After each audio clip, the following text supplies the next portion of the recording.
Hello, welcome back. Where we last left off, we were talking about Egyptian art, and we were talking about primarily about the Old Kingdom Egyptian art. And I guess one thing I should make sure everyone understands is that um, Egyptian art is roughly divided into three main time periods. Old Kingdom, which is the oldest, right? Then a kind of a tumultuous period known as the Middle Kingdom, where there was a lot of different dynasties and not a clear structure of power. And at the end of the Middle Kingdom, also even some foreign powers invading Egypt and ruling parts of Egypt. There were various cities that competed with each other to be the premier city. And then at the end, after the Middle Kingdom, was the New Kingdom period, where um, I believe the city of Thebes and the dynasty out of Thebes managed to wrest control, unify Egypt again, and try to kind of rebuild, recreate the glory of the Old Kingdom. Um, so we're talking about New Kingdom right now, and just main thing I wanted to talk about was the funerary, or otherwise known as the mortuary temple of Queen Hatshepsut. Um, and the prime architect of this, we believe, was Senamut, and it's located and I'm going to massacre this name, Deir el Bahari in Egypt. So Queen Hatshepsut was kind of early New Kingdom, I think, somewhere maybe about the fifth in line.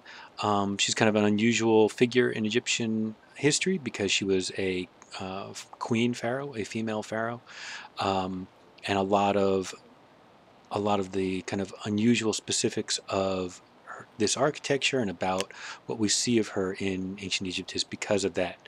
Um, and the other thing I wanted to just discuss a little bit about this temple was a kind of a major difference between this type of architecture versus the funerary architecture we saw in the Old Kingdom, with them being with the pyramids. The pyramids are kind of, the goal is to find a place where you get a really wide view and to build, essentially to build a man-made mountain, right, to be this monument for all time, a marker.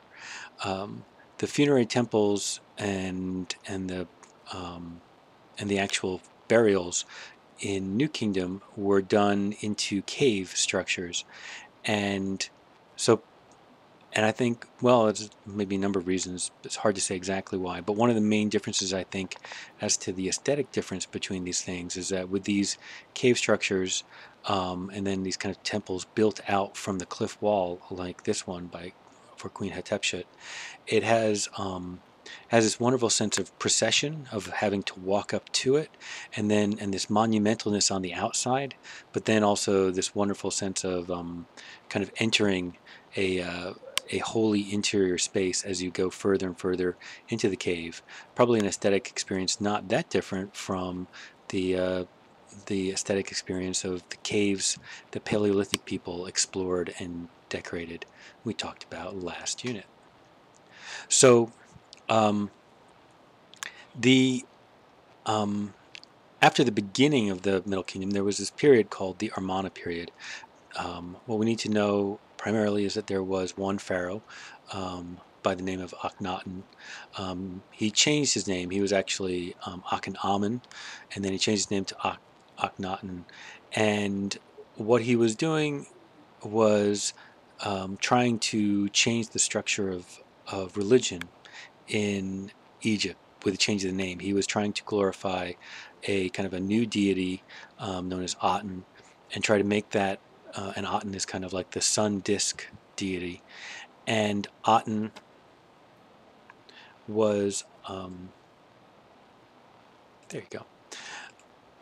Aten was, and I guess Akhenaten's desire with Aten was to make this new god become the predominant god, and many people have said that this was probably also a political move as a way to wrest power from the very powerful priests of Thebes, where the cult of Amen existed. Before this period, Amen was considered the most important god in Egypt. and actually after the Amarna period, dominance goes back to Amun.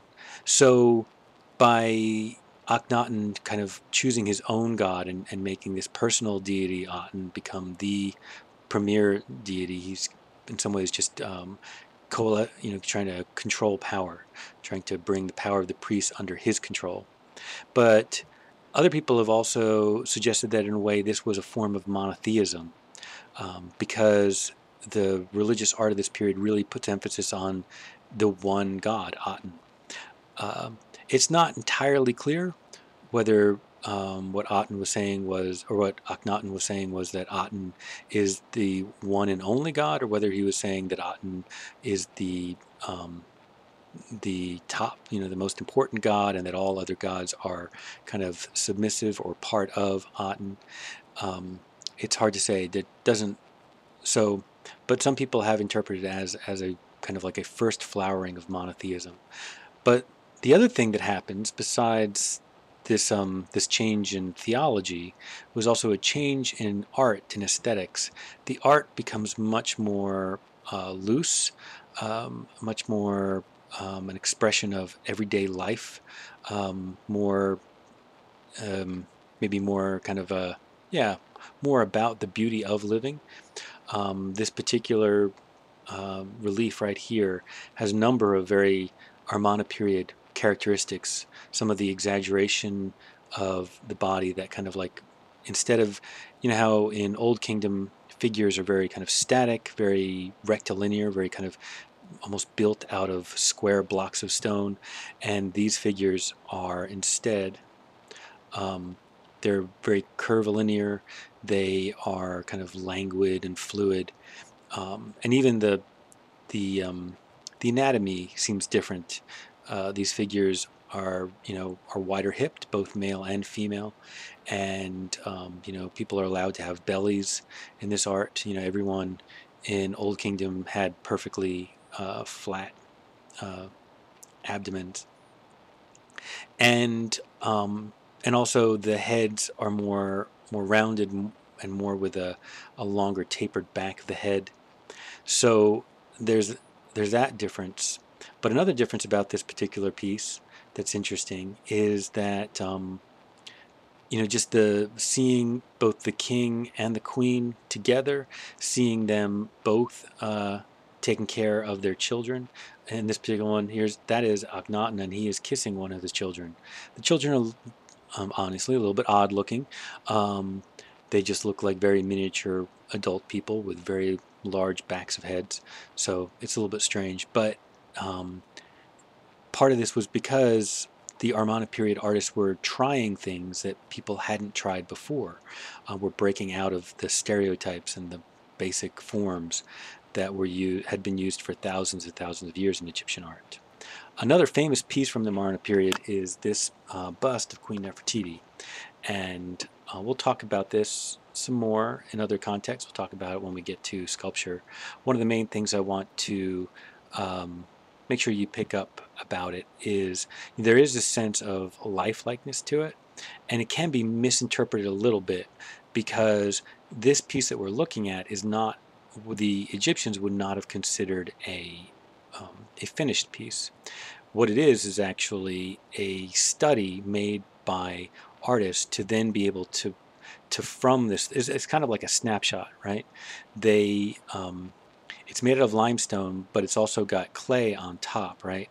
Which is kind of a fast working tool. So what they would have been able to do was kind of quickly make this sort of portrait, and they tried to make it as lifelike as possible, so that then it could be used as a photograph in a way to then make um, more portraits, official portraits. The official portraits would be in some ways less lifelike and a little bit more formal, but this is sort of a first piece of information so that they could go from that. Anyway, it is a remarkable piece, an amazing discovery. Um, and Nefertiti, by the way, was the queen of Pharaoh Akhenaten.